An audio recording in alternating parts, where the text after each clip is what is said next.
Ellerini öne koysana, süremiyorum.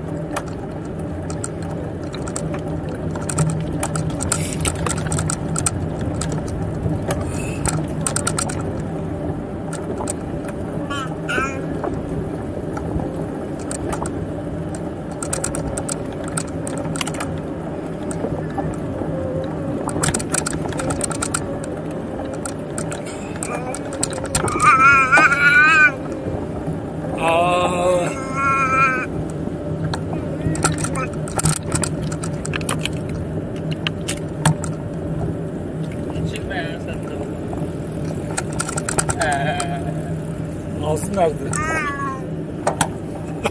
Halil çocuğa el koyma planları yapıyormuş.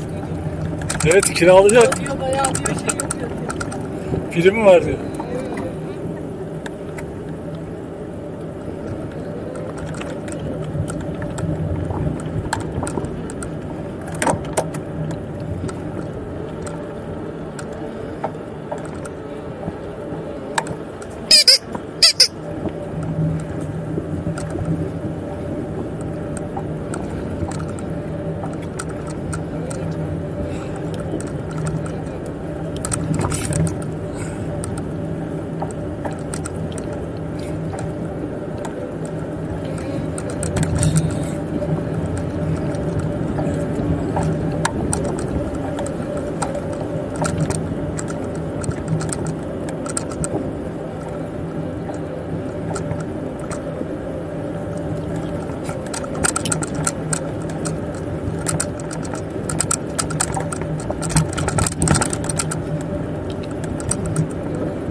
Annesi azıcık çocukla muhabbet et ya.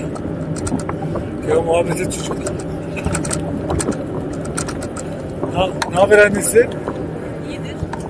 Biraz sür de muhabbet edelim ya. Yavaşlatın iyice konuşacağım diye. Adam o kadar kamera aldı. Boşa mı kayıt yaptın? Evet ya, beni çekti ya. Komiklikler, şakalar yap. Biraz bir amcalığını göster. Arkayla.